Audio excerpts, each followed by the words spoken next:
discussion natin dito yung quiz nyo next week, problem solving nyo. Then, the following week, midterm exam na. November 3, midterm exam, October 27, quiz tayo. Si Sasabalo magsasaba. Ha? Oh, kasi may activity naman tayo online. Tinignan nyo na ba? Sir, pwede po quiz. Next week po quiz. Next week quiz tayo. Next week, midterm exam. Ito yung coverage ng quiz. Yung coverage ng midterm exam, ang objective lahat. Ready on the midterm. Ang problem solving, ito lang. Lahat. Lahat. Yung buong diniscuss natin lahat. Kasama problem solving? Oo, kasama. Ano yung exam na later? Hindi na. Pag-usap tayo kaya.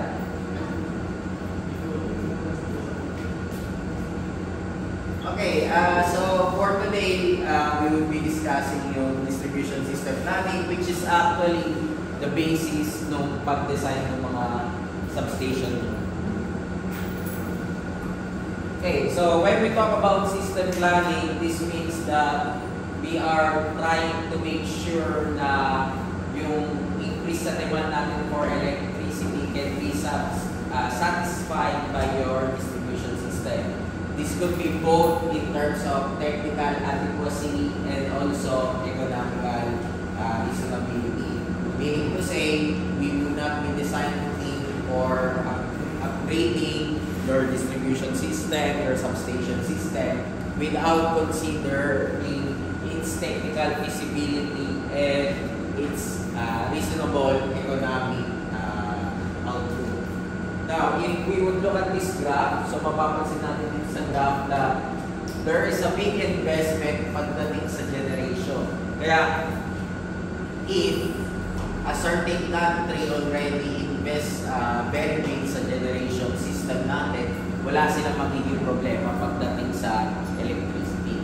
Now, you would also be seeing now sa Pilipinas na almost all of our development is more on sa generation since yun yung naglalak tayo ng supply as of now.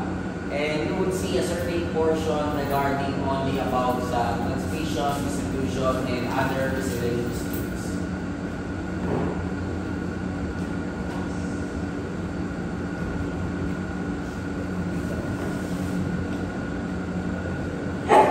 Okay.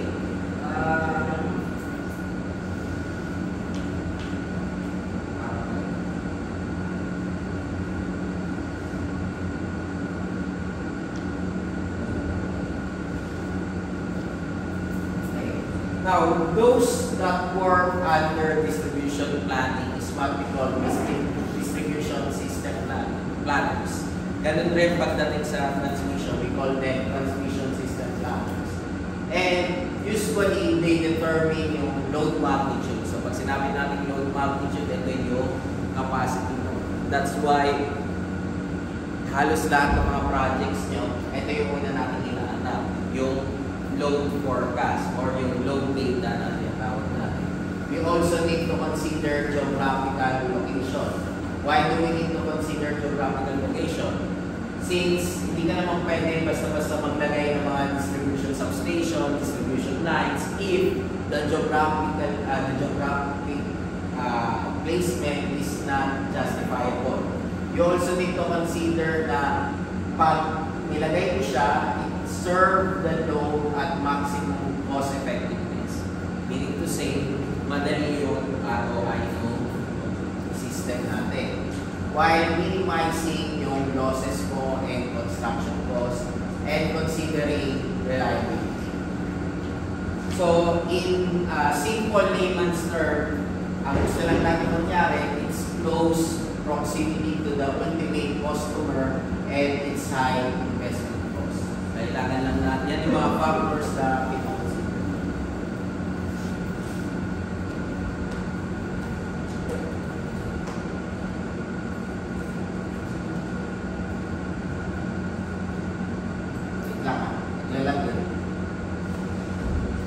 Okay. Okay, now when we talk about substation, pag nag-expand tayo ng substation, this is different from creating a new substation. So, ang substation expansion is more on upgrading. So, if ever we consider expanding your existing substation, you need to consider the following factors. Yung kanyang voltage, kung saan siya nagsusupply, meaning to say your transmission side. So, voltage, thickness, as well as kung ano yung capacity ng feeder mo. Ito yung nilalabas natin papuntang distributor. May limitation din siya. Yung power losses natin, economic factors, ultimate size limitation, barriers, physical barriers, since you could not expand your substation kung wala ka namang paglalagyan, which consists of physical size and land availability, project limitation, ano yung capacity niya ngayon and configuration niya, ano yung forecast, and yung time capacity. So all of these things are what we consider if we want to expand your substation. Pagdating naman sa siting, so siting, ano yung sabihin ng siting? Yung selection. Kung paano mo ilalagay yung proper placement ng substation sa isang area, you need to consider the following factors. So una, cost of land. Dahil bibilit mo yan, especially if may nakatayo na dyan. Kung wala nakatayo at government owned to, wala tayong magiging problema as long as government yung may-ari ng distribution utility. But if this is a private utility, private company, kailangan nila makipag-usap pa sa distribution, kailangan pa nila makipag-usap sa government. So, ano yung mga regulations? So, kailangan nila magtanong sa Department of Land Reform and other departments considering the use of the land. Ano yung existing substation location? Walang pinagkaiba yan pag let's say, wala ka naman nakita na McDo, ang katabi, McDo ulit. Usually, may proper placement yung mga McDo natin. So, hindi mo pwede basta-basta may substation ka na dito, may katabi ka pa substation ulit. So, you don't consider those things also. Feeder limitations, kasi, syempre, check mo sa lalagyan mo, baka yung kaya lang ng feeder na existing sa area na yun is ganito amount na. So, sabihin natin, ang kaya lang ng feeder na nakalagay doon sa plano ng lagyan ng substation is only 50 kVA. Pero yung kailangan ng substation is 100 kVA. So, kumbaga, hindi mo ma-utilize properly yung substation since ang limit lang doon sa part na yun is only up to 50. So, sayang naman. You also need to consider yung kanyang closeness sa load center. Baka yung substation mo, wala namang mga load sa katabi. So, wala yung pinagkaiba. Bakit? Kung titignan nyo yung mga generation plants natin, bakit hindi siya ganun kalayo din sa load center? And bakit, for example, yung Batanes, up to now, hindi mo nilalagyan ng transmission system papunta puso. So, those are things na kailangan mo i-consider. Kasi baka masyadong mababa yung kanyang tinatawag na low density, it's not feasible enough na mare-return mo yung investment mo. And syempre, check mo rin yung forecast, yung existing system, and so on. So, yan yung ating mga factors if you want to consider proper placement ng substation. Now, pag tinitan natin yung procedure, or let's say, pag nagtatrabaho na kayo as a distribution system planner or even sa substation planner or transmission side, you need first to consider ano ba yung region na siservisan mo. Sabihin natin, for example, Cavite. So, maghanap ka sa Cavite kung malapit ng mga areas na pwede mo lagyan na service mo. At the same time, ating yung conflict areas mo into different possible candidates or sites. Yung una, unsuitable sites. Kasi pwede kang makakuha na sa maraming area. Pero hindi lahat ng area is suitable para sa substation. Check mo yung mga factors na yun. So, So, pag consider siya dito, hindi na siya sasama. Then, may mga signs ka na pwede mo i-evaluate later on. Kasi nakita mo na pwede in the future magkaroon ng boom ng residential or commercial establishment doon. Kaya tawag natin doon later evaluation. And meron tayong tinatawag yung mga kinoconsider na natin. Yung mga kinoconsider natin, pwede tayo magkaroon ng tinatawag natin mga proposed sites. So here we consider the process on how to select a new substation.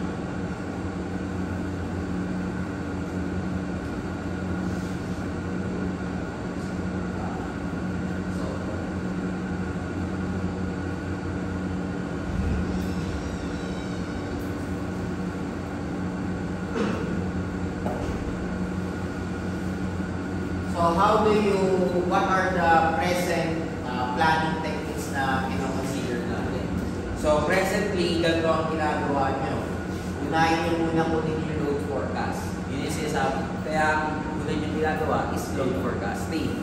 So for that case, check nyo kung okay yung performance niya. How do you check yung performance? Di-discuss natin later on yun.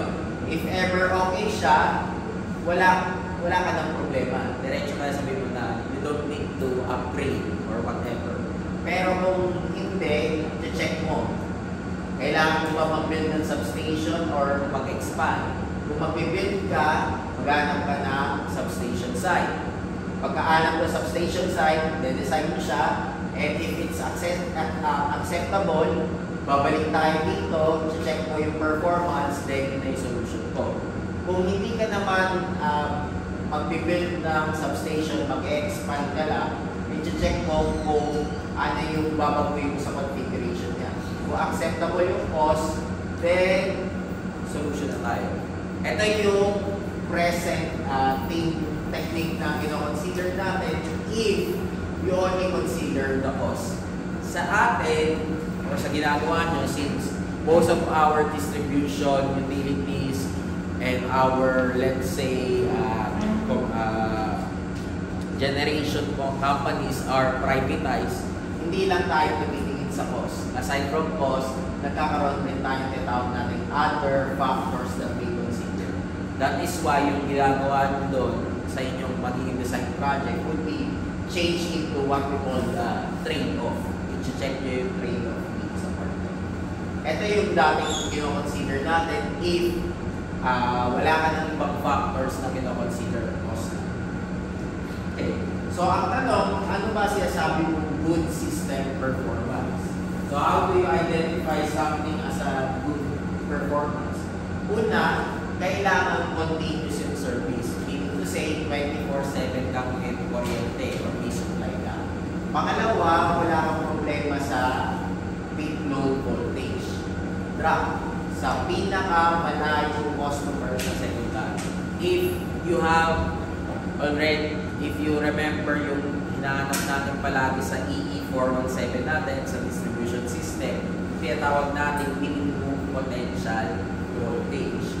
Gusto kasi natin ma-consider doon na wala tayong problema pagdating sa mga customers natin. So, for example, yung ating mga saksakan, 220 yan. So, paano masisigurado ng distribution system na 220 ang papasok sa mga residential houses mo? So, i-check nila mabuti na yung voltage drop mo, if ever there would be, would not fall below 10% ng 220. Or kung ano man ang nakalagay sa distribution code. So, if I'm not mistaken, yung nakalagay sa distribution code is either 10% or 5%. If we consider 10%, meaning to say, pag let's say, nag-measure ka dyan ng voltage, ang voltage na dapat na mababasa mo is 242 to 198. Doon lang dapat ang range mo. Hindi ka pwede lumagpas ng 242, hindi ka pwede bumaba na 198. Kaya nga, kinoconsider na. Then, we also consider that your allowable voltage peak should occasion by starting a motor or specified starting current at the most remote point of the second line. You also need to consider na kaya niya yung peak load, reliable yung system mo, and mababa ang power loss. So those are the things that you consider if you want to have a good system performance. Yung kapag sir yung good system performance mo ba, good, yes siya, tapos possible po kaya na magkaroon ng expansion balance substation? Hindi ka mag-expand ng substation if you would not be seeing this one. But take note, what we are doing is also planning. So pag sinabi mo planning, you are thinking ahead. So for example, pwede natin sabihin, good system performance siya ngayon. Dahil ang rating, for example, ng substation natin is 100 MVA. So far, ang load na sinusupplyan ng substation na yon or nakakonect sa substation na yon is 88 MVA. Pagdating next year, naging 95. Then next year, naging 96 and so on. So as long as mababa siya sa 100, consider natin good system performance. Pero, nag-plan ahead ka ng 10 years. So, nung nag-plan ahead ka ng 10 years, nakita mo at year number 4 or year number 5, lalagpas ka na ng 100 MVA. So, anong magiging iyong plan doon? Upgrade mo yung substation. Itataas mo yung size. So, kailan mo umpisahan yun? Siyempre, umpisahan mo ngayon na yung pag-construct. Hindi mo umpisahan yun pag malapit ka. Kasi take note na pag nag-upgrade ka ng substation, hindi naman yan saglitan na. So, pwede lang sabihin na natapos mo yung paggawa ng substation next year, tapos below pa rin siya ng 100 MVA. But you need to upgrade it kasi yung the following year, lalagpas na siya na 100. So, yun yung sinasabi na, yun baka yun yung gusto mong maiwating. Pero kung ang itatanong mo lang is, for example, i-check mo yan na yung taon, good system performance, syempre hindi ka mag-upgrade ngayon. But take note, you plan ahead. Hindi ka naman nagplaplano ng para ngayong taon. Kasi kahit anong mangyari, hindi mo matatapos yung construction ng substation within that specified period. So, mas maganda, pinaplano na siya 10 years or even 5 years from now. So, pag nakikita nyo may upgrading yon, hindi dahil hindi kaya yung capacity ngayon. It is baka next year or the following year, hindi na kaya. So, kaya nag-upgrade. Sir, yung good system performance, kaya mo makikita kung mag-expand ka or It's either you expand or you build another substation. Okay, so check mo muna. Diba? Let's go back to sa previous slide. Wait lang.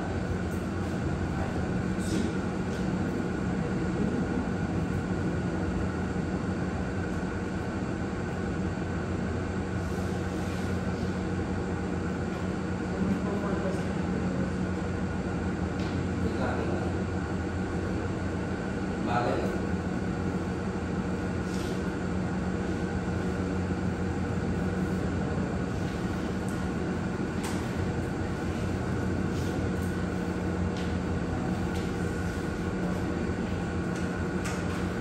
Kailangan ko muna i-check to. So, ang unang step mo palagi is expansion. Hindi ka nag-build ng bago. Expansion muna ang unang step. Siyempre, mas madaling ipalakihin or i-upgrade ang isang existing substation kaysa maghanap ka ng bagong paglalagyan. So, kailangan mo i-check muna kung kaya mo i-consider lahat yan. Kung sakaling hindi mo kaya i-consider yan lahat, saka ka maghahanap ng bagong paglalagyan na substation. So, yun yung kailangan natin i-consider. So, miss natin itong slide na to, pag sinabi natin cost, ito yung mga kinoconsider ng cost. Material, capital, maintenance, operating, yung taxes and miscellaneous. Power losses are considered as cost. Interest loss during sa construction. Yan yung total cost in building a substation. So, parang yung first option, sir, is expansion. It's always expansion. You would not do upgrading if you will not do building a new substation if kaya naman sa expansion. So, kailangan mo check lahat ng mga factors. Kasi pwede, sabihin natin, pwede na siya i-expand. Kaso yung load mo nakalagay sa malayo talaga na kahit i-upgrade mo to, hindi kakayanin nung bagong, nung mga feeders doon. So, mas maganda mag-upgrade na lang, maglagay na lang ako ng additional substation doon. So, doon ka lang pupunta sa ganung mga aspect. Kaya check mo rin yung mga other factors. Hindi ka pwede basta-basta mag-upgrade lang or mag-ano. So usually, kaya kasi sinabi ko, nung naghanap kayo ng client, pwede nyo rin itanong sa kanila. Kasi sasabihin, ginawa na rin nila yan or may mga solution. Kasi for example, inisip nyo magtayo ng biomass or whatever. Pero baka naisip na rin nila. Baka. Or let's say, inisip nyo mag-upgrade ng substation, pero bakit ibang substation, bakit ibang placement ng substation yung kino-consider na? Bakit bagong substation na lang? Bakit hindi na upgrade?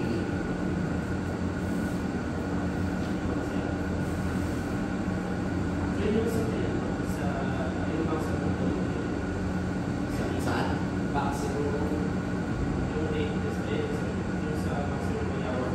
Peak load. So, ano ba yung sinasabi natin peak load? So, di-discuss ko mamaya, pero nagay na natin. For instance, meron kang tinatawag natin load duration curve or yung load curve natin. So, karaniwan, nagsa-start yan at 0 o'clock. Tapos matatapos yan maybe around 24 o'clock. Then, for example, meron kang 10 MVA yan. 5 MVA. So, karaniwan kasi, ang load mo ay hindi constant. Wala ka namang makikita kahit saan na constant ang load. Your load varies. So, pwede mangyari at 0 o'clock, kung nandito yung load natin, then at a certain portion tumataas, then bumababa. Itong portion na to, ito yung tinatawag natin yung peak load. Commonly, nangyayari yan around 12 o'clock to 14 o'clock. Karaniwan. Pero hindi ko sinasabi na consistent yan. Matatanong, dati ang nangyayari rin minsan, for example, let's say, may laban si Pacquiao. Pag may laban si Pacquiao ng boxing, karaniwan ang nangyayari dyan, walang traffic sa labas. Kasi lahat nanonood ng TV. Mapapansin nyo doon, if ever may data kayo, biglang nag-spike yun. May mga ganun na instances. Tawag natin doon mga special occasions. Usually, pero ang conventional natin, if you talk about residential or kagaya na school, usually 12 o'clock na rin around 14 o'clock ang peak load. Pero kung pag-uusapan natin, for example, yung industrial plant na ang working hours is 24/7, iba rin yung kanila load curve. So, ang gagawin niyan, pagdating sa substation, consider niya lahat yun. Pagsasamahin niya lahat yun, hanapin niya yung peak load nun. Yung peak load na yun, i-check niya if kakayanin nung substation. Hindi pwede kasi, okay, kaya yung substation ko dito, kaya yung substation ko dito. Pagdating dito, hindi kakayanin yung substation ko, so mag-browse ako. Hindi pwede yun. So, madalas, kaya tayo nagkakaroon ng blackout or brownout is dahil kulang ng supply. Bihira yung substation yung may dahilan. Kasi pag yung substation may dahilan, mas masakit sa ulo yun. Kailangan mo mag-upgrade yun. So, para sa pagbahay sa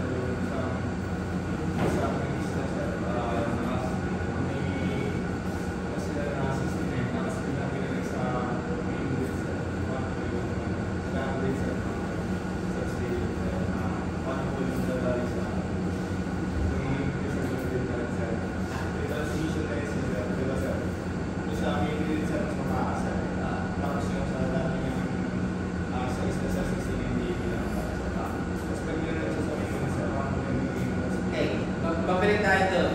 Ano ba ang purpose ng substation natin? Ang substation natin is distribute yung voltage which may tatlong transformer, isang transformer na malaki yun. Ang ginagawa ng transformer is stepping up or stepping down ng voltage. So meaning to say, kung ang isla na yun, 69 kilovolt, pag pinasok mo sa grid yun para tumaas yung voltage, kailangan mo ipasok sa substation na may voltage rating na 69, then i-upgrade na dito higher voltage. Dahil babalik tayo sa bakit tayo nagtataas ng voltage, babalikan tayo sa principle ng Ohm's law.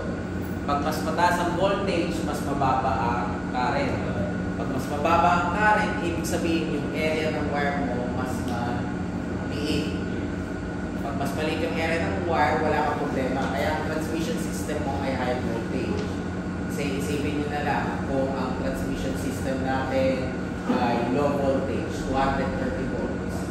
Tapos ang kuryente mo is around 20,000 ampere. Gano'ng kalaki kaya yung kable mo. Tapos 3-phase yun. Ibig sabihin, at least 3 kable. Huwag na sabihin ganyan kalaki yung kable ng isa. Tapos ipapatok mo sa tower, hindi ka kaya ng tower. Hindi mo rin pwedeng gawing underground yun. Kasi pag ginawa mong underground yun, malaki yung excavate mo na lupa. So, yun yung mga reasons natin. Okay? So, there are ways in modeling yung planning natin. So, ang karaniwan, pwede mo itong applyan na tinatawag natin ng optimization or mathematical model. So, ito is if you want to focus more on fixed approach na hindi kayo magta-trial and error. So, isa sa pinaka-simple na optimization process is yung ginagagawin mo sa design project nyo, yung trade-off. Isa yan sa pinaka-simple na process. Kasi doon, meron kang fixed number of design. But if you consider other mathematical models, and especially if you want to consider all of the possible solutions, mas maganda ganito yung ginagawa. And karaniwan, pag ito yung kino-consider natin, we consider location, substation location, substation expansion, substation transformer sizing, load transfer, and feeder run. So pwede kang magkaroon rin ng algorithm wherein you consider saan maganda ilagay yung feeder. But for our case, kino-consider mo lang kung saan may kalye. Siyempre, para mas madaling gawin yun. Kasi, kaysa pag consider mo yung bundok, madami kang consider na other factors. Okay, we also consider other operation research techniques such as decomposition method, alternative policy method, yung pinag-aralan natin sa elective natin na linear programming. So, ibig sabihin, convert mo lahat yan into equations para malaman natin yung maximum na ruta or optimal na ruta or integer, mixed integer, etc. Quadratic, dynamic, and genetic algorithm. So, more or less, these models are considered if we are talking more on optimality or optimization. But for simplicity of your project, ginagawa lang natin yung design trade-off. Yun yung una. Pangalawa, dahil yun yung requirement ng payment. So, kaya tayo nag-design trade-off. Kasi, kung ako yung masusunod, mas gusto ko to, linear programming. Dahil mas mabilis natin makukuha to. Okay, next. We also consider other problems pagdating sa distribution system. So, una, pwede tayo mag-consider first ng optimal sizing and location. Pangalawa, pwede naman optimal sizing and then feeder. So, ano yung difference nila? Ito una, maghanap ka muna ng optimal size. Pag okay ka na, check mo kung saan siya mas maganda i-locate sa distribution system. Yung pangalawa naman, optimal sizing ka. Then, hanapin mo yung tamang feeder kung saan mo siya i-locate or ilalagay. We also consider, we could use, yung models natin, we could use computer application such as database, editor, display, and GUI structure. So, pwede nyo gamitin yung Paladin, pwede mo gamitin yung MATLAB or other software tools. Pwede rin tayo gumamit ng new expansion planning or augmentation and upgrades. Karaniwan, ang main problem na kinoconsider mo dito would be ano yung bagong ruta, saan yung mga sites, ano yung mga permitted upgrades natin, which are limited sa practical, operational, aesthetic, environmental, and community reason. And pag naglagay pa tayo ng existing system in place, ano yung option natin in upgrading yung mga lines, which could not be linearized. So karaniwan ito yung problema mo pag gumagamit ka ng software. Kaya kahit sabihin natin may software ka, meron pa rin tayong human intervention.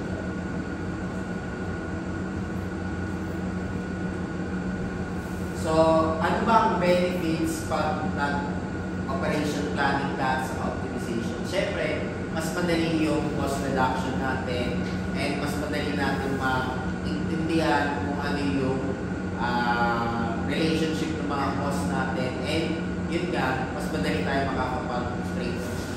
Hindi kagaya, for example, we use brute force method. Ano ba yung brute force method? So, kukunin mo lahat. Eto, pag gumamit ka ng operational planning sa optimization, hindi mo na kailangan i-design lahat. Kumbaga, hindi ka magmamani-mani lahat. Automatically, based sa algorithm na gagawin mo, may mapipili ka ng isa, and yung mapipili mong isa, yun na lang yung i-design.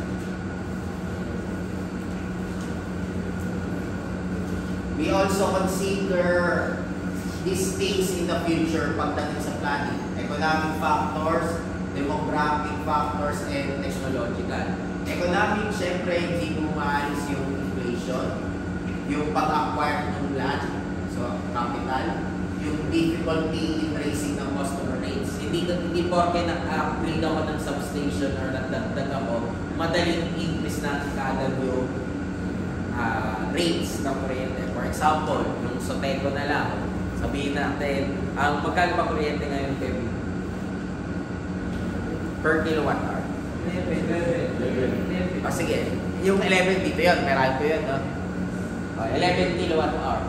Hindi mo pwedeng, sabihin natin nag-upgrade ako ng substation ng Meralco kasi kailangan mag-upgrade. Hindi pwedeng gawin yung Meralco in such a way na yung cost nun, for example, is 1 million. Tapos kailangan mo mag-increase, hypothetically, kailangan mo mag-increase, for example, ng 1 pesos per kilowatt hour every month para mabawi ko kaagad in 1 year yung ginastos ko sa substation. Hindi pwede gawin ng Meralco yun. Kasi meron tayong ERC. So, i-regulate ng ERC yung pag-increase rin ng prices natin. Kaya, kailangan mo rin siya i-consider if you want to plan ahead. So, usually, pagkatapos nyo mag-design, may kasunod pa yan na gagawin. Feasibility study naman. Dati, ang nung nag-aaral ako, may feasibility study. Hindi ko alam kung bakit tinanggal yung feasibility study ngayon. So, ang meron na lang feasibility study ngayon is IE na lang. Pero, isa yun sa pwede nyo consider, for example, let's say, napunta kayo sa planning department ng Meralco or any electric cooperative. Naisip mo itong plano na to. Represent mo yan sa stakeholders or represent mo yan doon sa higher management. So, ang kasunod nilang tatanong, kailan ang return of investment natin? Tapos magbibigay ka. Sasabihin mo na mare-return natin yan in 1 year provided that kailangan tayo mag-increase ng ganitong amount every month.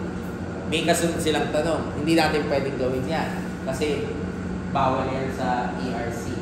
Kumbaga, hindi ganun kadali. Kahit sabihin natin ma-justify ng Meralco yun, hindi pa rin yun ma-push. So, those are the things. Pag sinabi natin economic. Pag sinabi naman natin demographic factors, check mo naman yung movement ng population. Hindi ka basta-basta maglalagay ng plano doon kung sabihin natin 2 years from now, hindi na rin mawawalan ng tao. So, isipin nyo na lang ba dati, kung taga Pasay area kayo, bakit nagkaroon ng bagong substation sa may seaside or yung papuntang Goa? Ang rason nun kasi nga, dinedevelop nila yung area nun. So kung madalas kayong pumunta doon, mapapansin nyo na marami na mga commercial establishment and residential establishment. So ang rason nila doon, so isa din sa consider mo, demographics. So for example, Batangas, hindi tayo mag-upgrade ka ng substation doon kung alam naman natin hindi dadami tao doon. Ito stalking. Ha? Stalking. Yun. Yan sa review ka. Kasi parang ginagawa ko sa hotel na. Ha? Parang stalking. Na-stress ako doon ah. Pag sinabi natin movement ng population is, syempre makikita mo naman yun sa registry ng mga cities. Makikita mo kung saan biglang may increase ng population. So hindi siya actually stalking in the sense that susundan mo yung mga tao. Huwag ko na mag-joke kayo na, huwag ko na mag-joke. So hindi yan hindi yan. So i-base natin yan dun sa population natin. Okay, next. We also consider technology factors. So for example, nagkaroon tayo ng bagong mga energy storage system na pwede natin ilagay sa substation. So pwede natin consider yun. So those are the things that we need to consider pag nagpa-plan ahead tayo in the future. Then, ano pa ba yung pwede natin i-consider dyan? We also need to consider yung load management or yung tinatawag natin demand side management.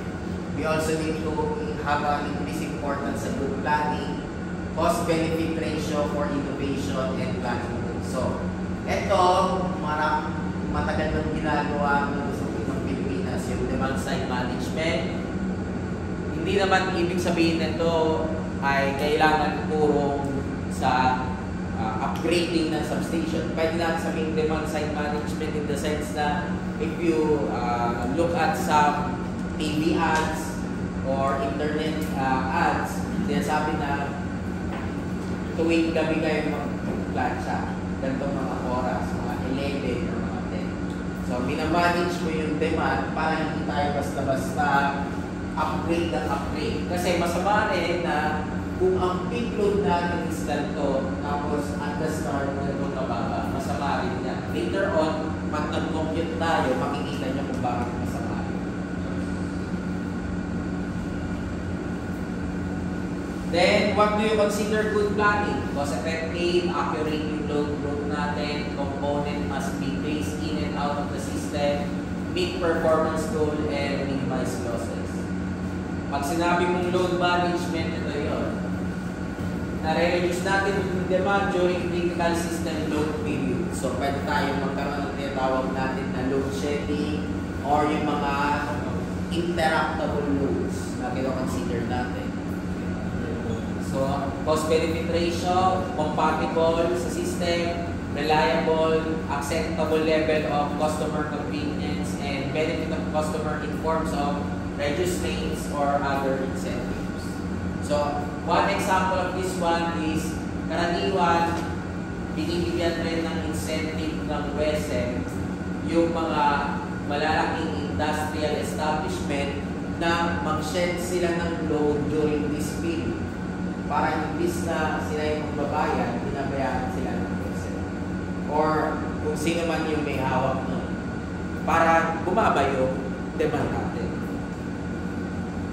So, ang cost-benefit ratio for innovation is we want to have some adaptation para magkaroon tayo ng reduce sa activity in terms of economic value and as well as gumamit tayo ng tools such as computer. So, yung mga bagong tools na yun could be network design and network analysis. So, take note that. Iba ang network design tool sa network analysis. Ang network analysis tools, ito ay more on analysis ng system mo.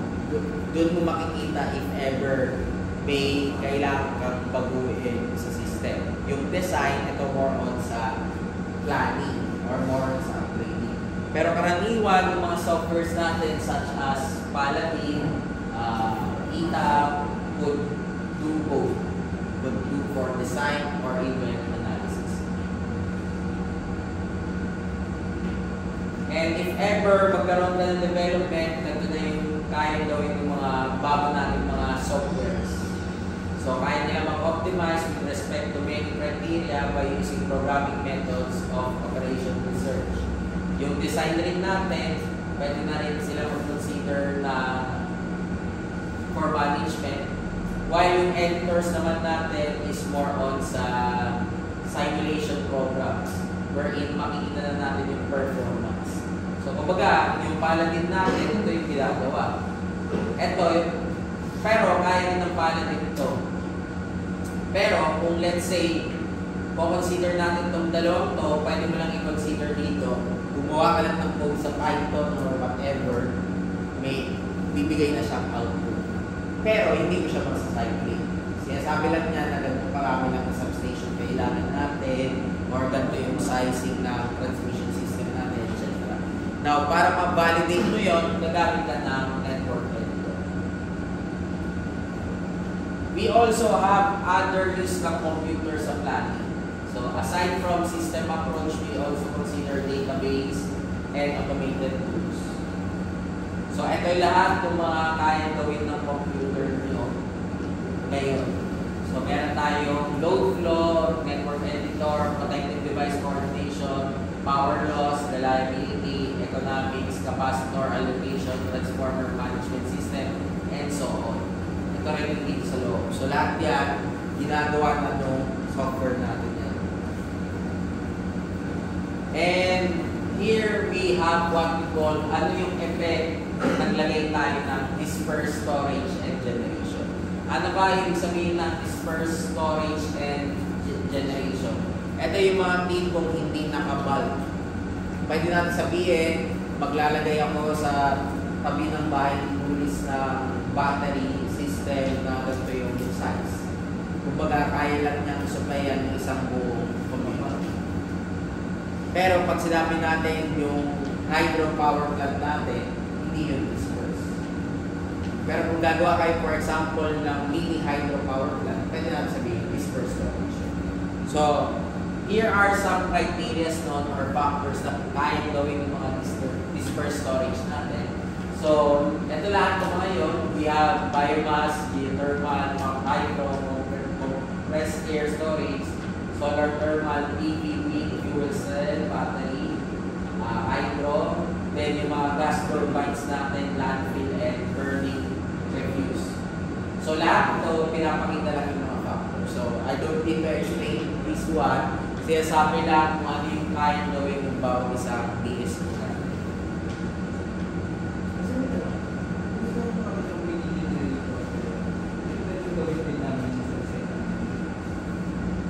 So, gagawin mo complicated yung system mo kapag ganun nangyari. Kasi kung gagawa ka ng mga mini sizing, ibig sabihin, bawat yung magiging diagram mo is magiging complicated. Pero okay lang. Gusto mo yung ganun gawin, okay lang. Pero pwede mo naman kasi gawin na yung size mo dito sa feeder 1 na generator, same lang sa feeder 2. Wala naman problem. Okay. Then here, pinapakita lang natin yung interaction ng DSG factors with energy management. So 1 means merong interaction, 0 walang interaction, question mark, ibig sabihin, pwede magkaroon in the future. So makikita natin na pagdating sa security monitoring, ang interaction lang siya would be pagdating sa size ng DSP. Then, mapapansin natin yung ibang factors such as, for example, yung automatic generation control. Ito lang yung mga kinoconsider natin na kaya nito.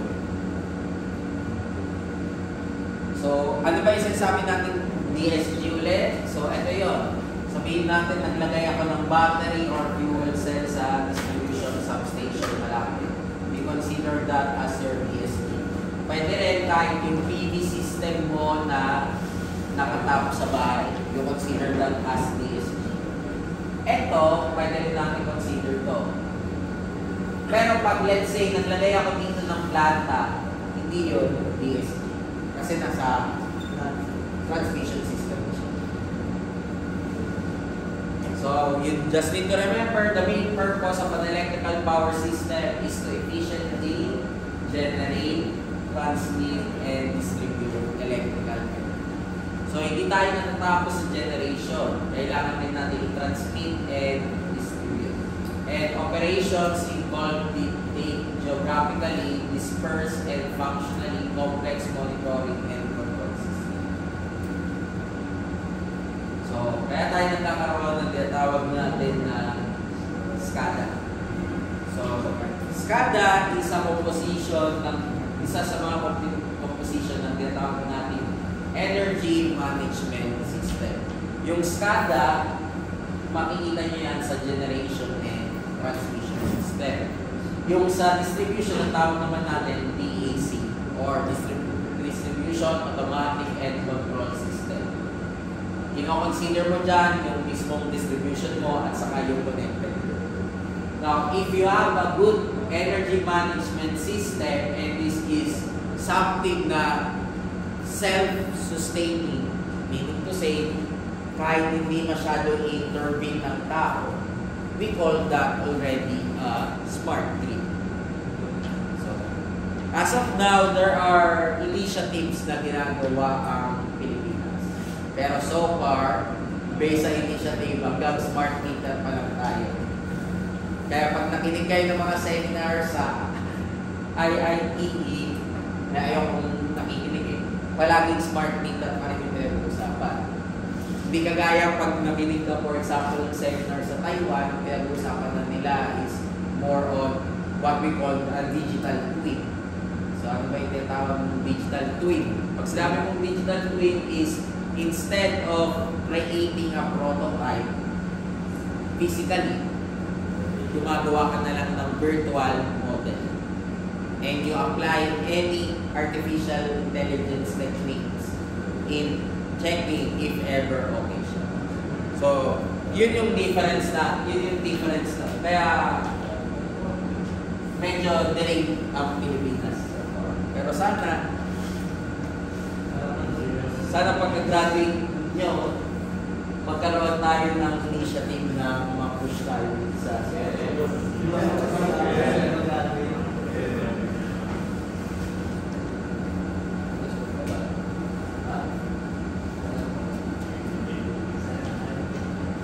Okay, so ano ba yung tinatawag nating DAC?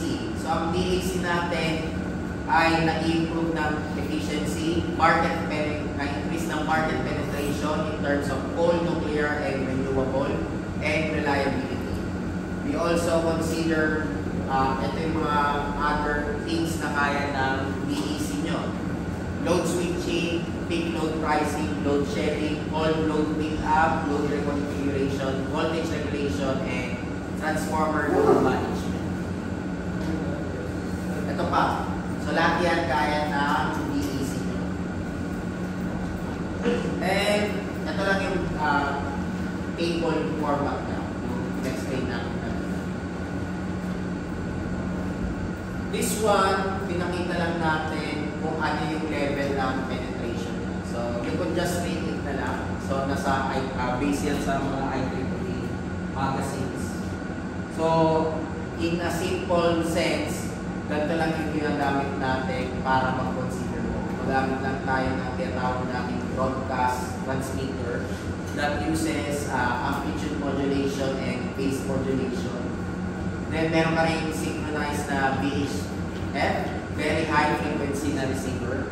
So, here, magkakaroon ka ng two-way communication kasi kailangan mo i-consider kung mag-switch ba ako ng switches para sa capacitor box or titignan ko yung mga metro ng mga bills natin or billing meters. So, ito yung inyong contador.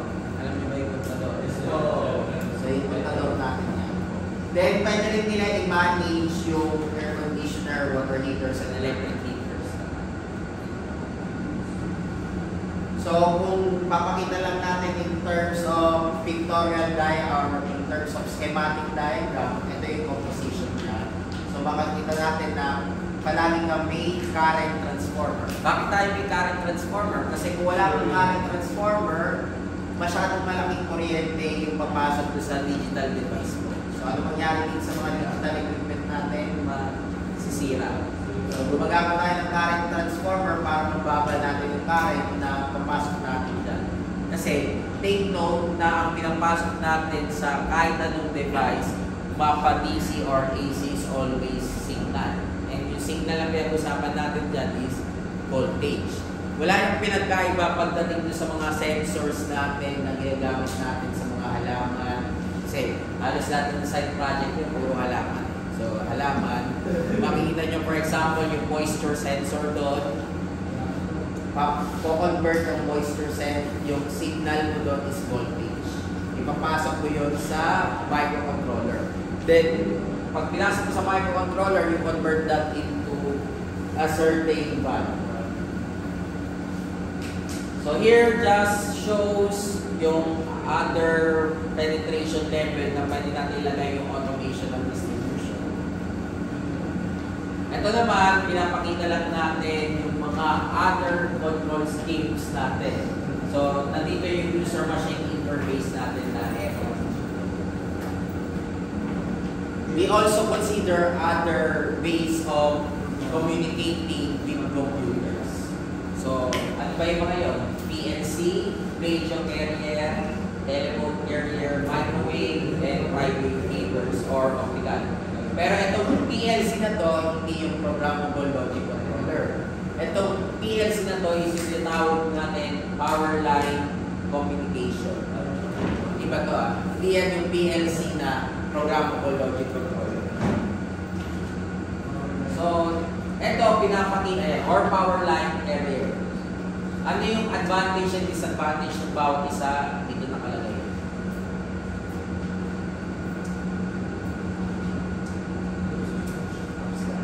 So, makikita natin dito na ito yung mga area kung saan meron kang possible na communication. So, what we have discussed is yung overall aspect ng pag-upgrade ng substation. Not necessarily yung distribution side. Kahit gawin mong transmission side yan, ganyan lang rin yun. Ang difference lang is higher voltages lang ang pinag-usapan natin. Now, since we already discussed this one, pwede na tayo mag-proceed dun sa computation. Yung computation natin dito, hopefully, kaya-kaya nyo. Sana, kaya nyo. Lahat to naka-upload sa Canvas na, so wala kayong magiging problema. So, hindi ko mabasahin na yung mga terms dito, pero expect na may mga lalabas dyan. So, nakalagay lang dyan kung ano yung difference ng domestic, commercial, industrial, and agricultural nodes. Nakalagay rin dyan kung ano yung ibig sabihin ng spinning reserve, connected loaded. So, mga definition na. Oo, nandiyan. Wait lang. Ito na. Wait lang. So, may mga considerations tayo or may mga factors or parameters tayo pinakonsider pagdating sa mismo pagkuha ng or pag-upgrade ng substation. Una-una, meron tayong tinatawag na demand factor. Sa demand factor, gusto natin mas mababa yan.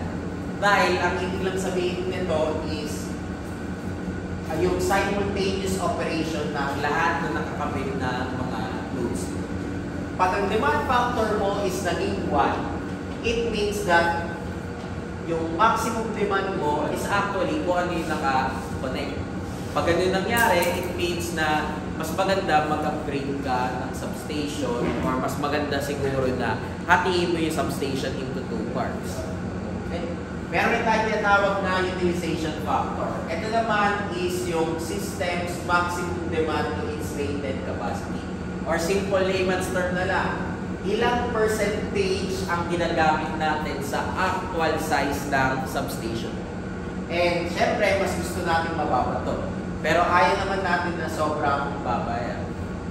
We have also plant operating factor, wherein pinapakita lang dito yung duration ng plant in actual service sa length. We have other factors such as plant factor, capacity factor, and plant capacity factor or capacity factor or use factor. Ito naman is yung ratio ng total energy produced over maximum plant rating. So, wala actually itong difference dun sa nauna. Kung makikita nyo yung nauna, yung utilization factor, ito ay in terms of rating lang. Yung pangalawa is in terms of time or energy. So, may energy na tayo dito. Itong una, yung utilization factor is only percentage lang. Parang kung lang sinabi rin na transformer loading lang yan. In simple terms lang. We have also what we call load factor. Sa load factor naman, ang kailangan natin consider would be high load factor is a desirable quality. It means that more significant yung average load natin, generating greater power units for a given maximum demand. Walang pinagkaiba yan sa drawing, parang ito lang yan. Isipin nyo na lang kung ang average mo is around this point.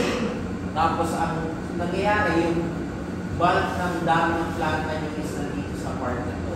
Mas maganda kung let's say, almost the same yung peak mo sa average. Almost the same. Pero hindi natin mapipili yan. Dahil malo-lower natin yung cost ng supply ng electricity pag, let's say, halos parehas na. Malalaman nyo later on yan pag nag-schedule tayo ng mga generators. Ha? Saan naggaling ang 8,760? Ilang oras sa isang taon? Kasi ang pinag-usapan natin annual. So, ano yung sabihin ng annual? 1 year. So, 1 year. So, 365 times 24.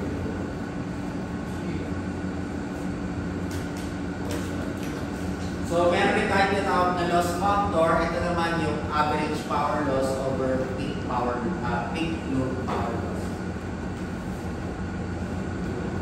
Then, may mga relationship tayong kino-consider pagdating sa loss factor in terms of load factor. Pero madalas natin kino-consider is case 3, wherein load is steady. Pag ganun nangyari, ito yung gagamitin natin pag urban, ito ang gagawin natin pag rural area. Now, we have also what we call coincidence factor. Kailan nangyayari ito? Karaniwan kasi, pag pinasok mo sa substation, hindi isang feeder lang yun. Composed of multiple feeders yun. Now, if we want to get kung ano yung maximum demand natin over individual maximum demand. Ano ibig sabihin nito? Sabihin natin may substation tayo dito. May apat tayong feeder. Magkakaiba yung oras kung kailan nila makukuha yung kanilang peak demand. Hindi yan ibig sabihin na sabay-sabay sila mag-peak demand. Pwede natin sabihin na ito ay 20 at 10 o'clock, ito ay 30 at 11, ito ay 40 at 12, then ito ay 70 at 18 o'clock. Ibig sabihin, hindi sabay-sabay yan mag-peak. Pero, ang tawag natin dyan, individual peak demand. Pag pinag-add natin yan at pumasok din sa part na yun, ito yung tinatawag natin coincident demand. Yung coincident demand natin, kung pinagsama-sama natin, pwede mangyari na nagkaroon tayo ng peak load na 200, pero at 13 o'clock. Ano pwede natin interpret dito?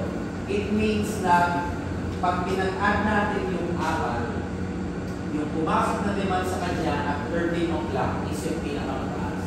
Pero not necessarily mataas rin yun or yung peak demand ng bawat isa.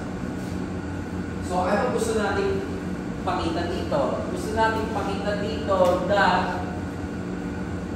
kailangan yung maximum demand ko would be smaller compared dun sa maximum demand ng bawat isa.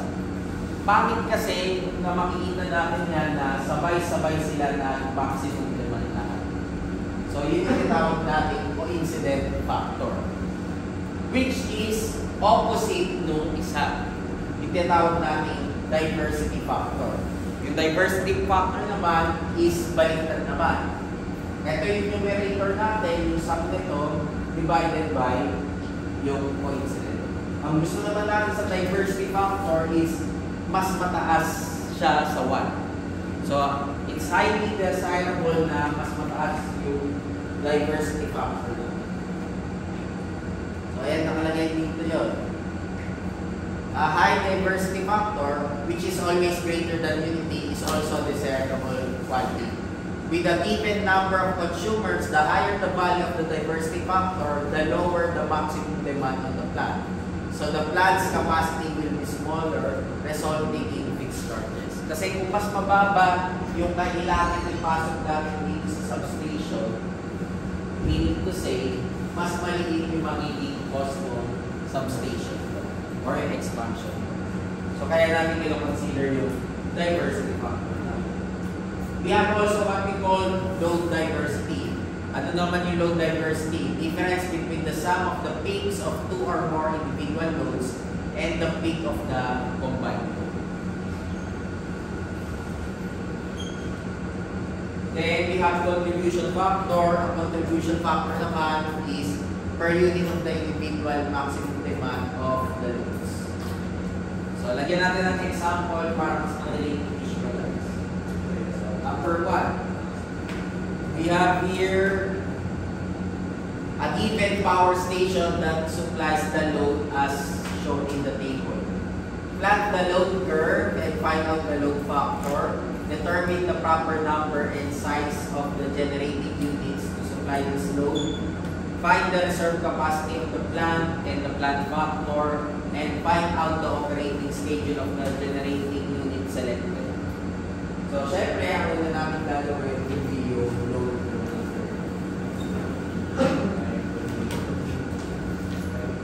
So, pag nag-quiz kayo dito, pwede kayo magkaroon ng maraming kulay ng kulay.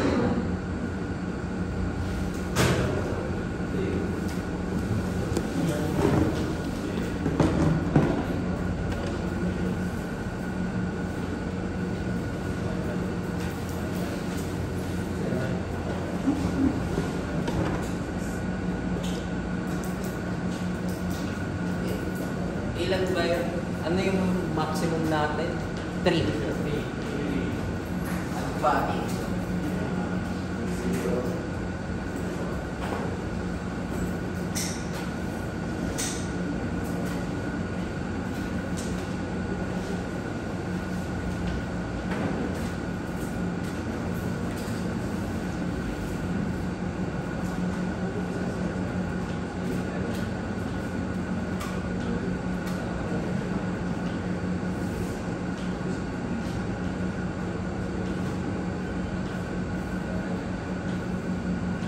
So we start at 6 a.m.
Assuming na lang na Tama yun. Ito pabili.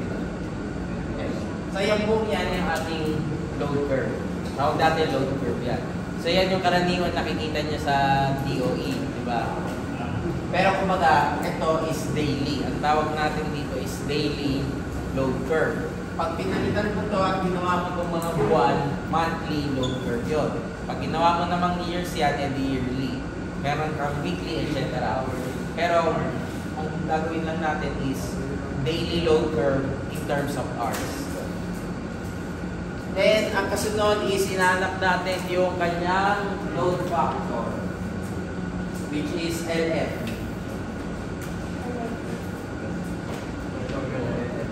So, ano ba ang load factor natin? So, balikan natin. Kunwari, hindi natin memorize yung formula.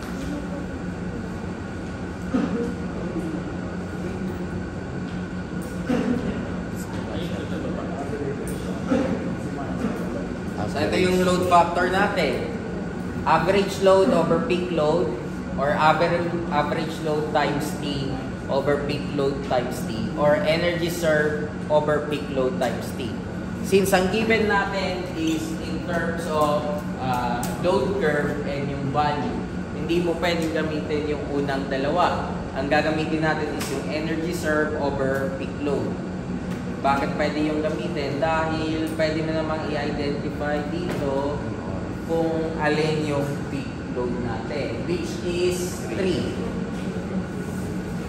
Okay, ano lalagay natin sa taas? Load factor is equal to, ilan yung una natin? 1.2. Ilang oras yun? So, 1.2 times 2 plus, ano yung kasunod natin? 2 times 1 plus 3 plus 2 times 1.5. 1.5 times 2. 2 hours siya. Yung unahin natin number yung demand na. Naguguluhan ako eh. Ha? Ulitin natin, ano ba to? Energy. So, power tayo times 5 para maging energy. Kaya ano kasunod na 1.5? Times 4 plus 2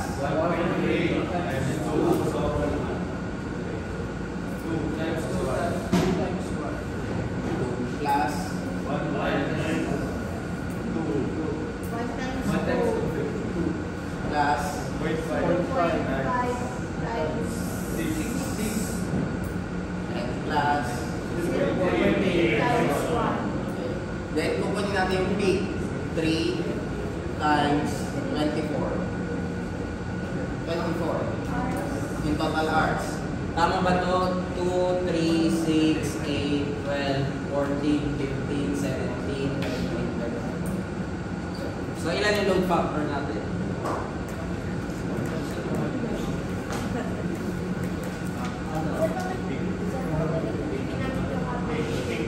Wala tayong average.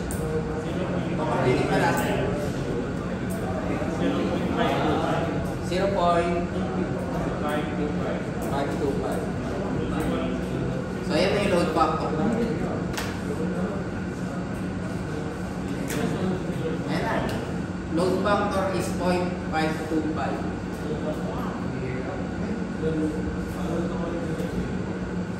Ilang oras ba tayo, boss? 24 hours ang consider mo. Kasi yun yung duration natin. Kung ang given sa inyo ay isang araw, kung ang given sa inyo ay isang taon, ang nilalagay mo sa ilalim? 8, 7, 6 hours tayo. Letter B. So, ano yung letter B natin? Proper number and size of generating units to supply this load. Okay, dahil wala tayong basis dito, mag-assume tayo. We assume na yung bawat isang generator sa power station natin is 1 megawatt. So, if that is the case,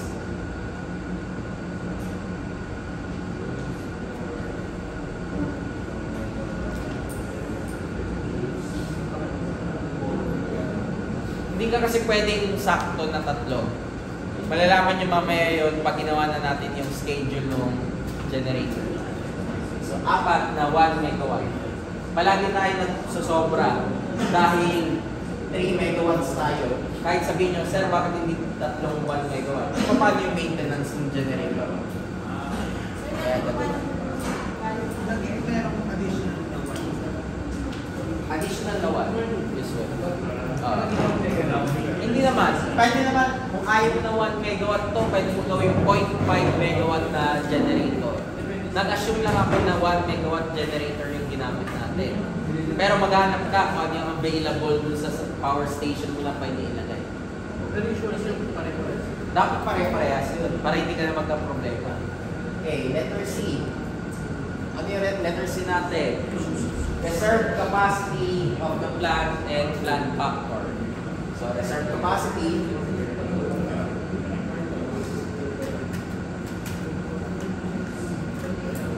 is equal to 4 times 1 minus 3. 1 megawatt. Kasi yung 3 peak. Ito yung lahat ng generator. Okay, so check natin yung formula ng plant factor para alam nyo. So, ang plant factor natin is ito. Actual energy produced over maximum plant rating times T. Or actual energy generation over maximum plant rating times 8760. Ang gagamitin natin yung una. Itong una, kasi 24 hours lang tayo, hindi mo gagamitin itong pangalawa dahil ito annual.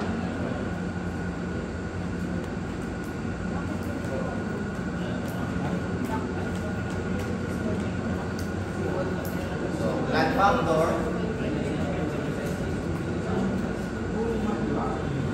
equal to 4 times 24. Kaya yung nasa baba.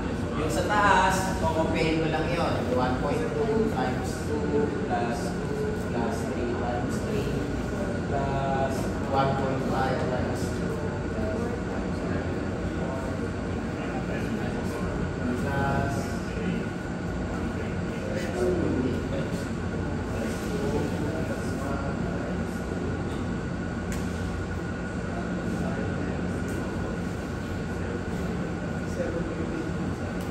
so ilan itong plant factor natin? Okay lang. Wala namang problema. Pero syempre, magpipigil ka naman ako. 39.3. Paano kita guys? 0.3938. So, gusto natin dyan na mas mababa yung plant factor natin. Pero ayaw naman natin na sobrang baba. Okay? D. Operating schedule ng generator. So, lagyan natin ng time. Kukopein ko lang yun. 6 to 8.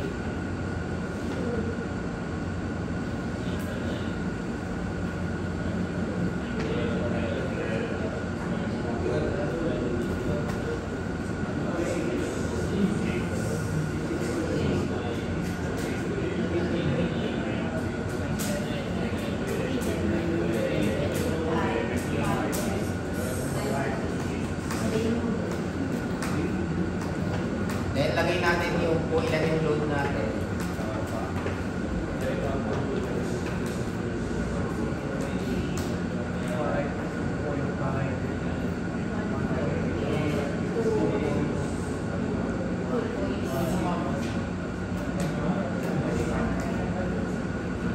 Okay, then, ito yung mga generator natin. Generator 1, 2, 3, 4. Okay.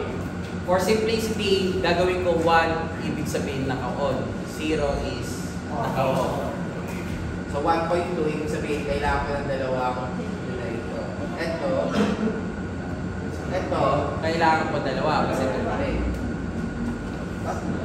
Ito, magiging 3. Ito, 1.5. So, patayin na natin yung generator 1. Bakit yung generator 1 yung pinatay ko? Kasi nakabukas lang ng generator 3. mo ilang oras na nakabukas yung generator 1. Pag kinonsider natin yung physical operation ng generator, yung generator 1 yung pwedeng mas madaling patayin. Yes. Depende pong generation. Generator 3 tsaka generator 4. Ang bubusan natin. Hindi pwede kasi check mo yung susunod. 2.5. Kailangan mo yung tatlo. Eh, kakapatay mo lang ng isa. So, ano mangyayari? Bubuksan mo na naman. So, nalagay natin to 0, 1, 1, 1. So, ito 1.8. Pwede ko nang patayin yung generator 2. So, yan yung magiging operation. Assuming na hindi natin alam yung tinatawag nating start up and shutdown time ng generators. Take note meron tayong mga factors na kino-consider sa generator, such as yung kanyang shutdown time or yung startup time. Anong ibig sabihin nun? Yung shutdown time means na gantong laking duration bago mo patayin yung generator. Hindi pwede yun na binuksan mo ngayon tapos patay mo na kagad. Hindi pwede yun. Karaniwan, meron kang kino-consider na time frame para patayin.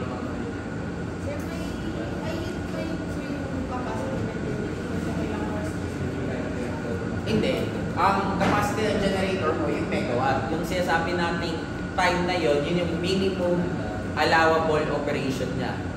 Hindi mo kasi basta-basta pwedeng patayin lang yung generator kasi ano ba ang composition ng generator? It composed of feeders or cables or even copper. Pag patay bukas ang ginawa mo sa generator, masisira yung machine mo. So kaya meron kang shutdown and startup time. Yung startup time naman, ano rason? Kasi di ba, if you remember, kung diesel generator tayo, matagal bago uminit yung diesel mo. Yung diesel engine mo. So matagal yon. So kailangan mo i-consider muna siya na umaandar siya ng gantong katagal bago siya mag full load capacity. So yan. Dito wala pa tayong pino-consider. So maybe sa finals, uulitin natin itong topic na to, pero lalagyan natin ng additional constraints yan. Yung mga startups saka yung mga shutdown. Ito wala tayong dito pino-consider.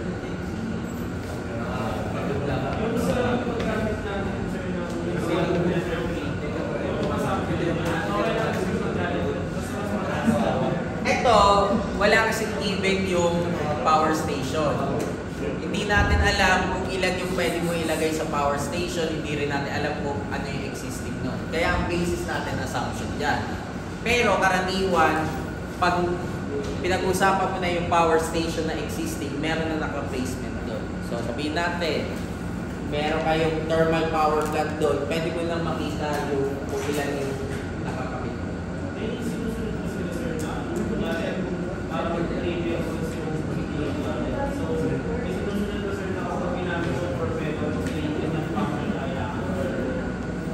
Wala na, as far as I remember, wala tayong standard pagdating sa demand factor.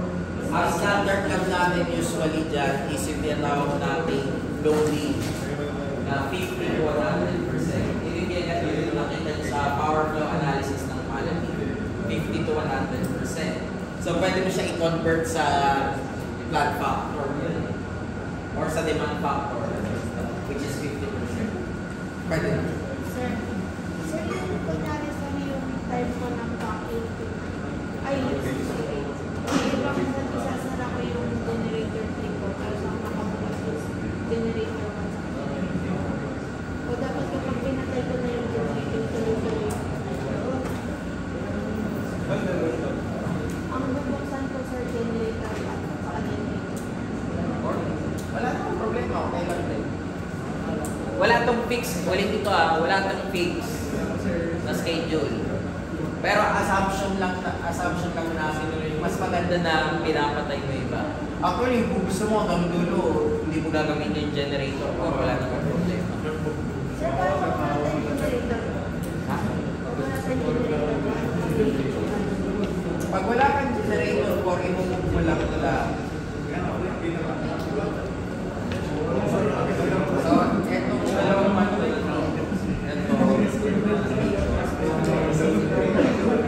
So, mas pangit yung pinatay mo sa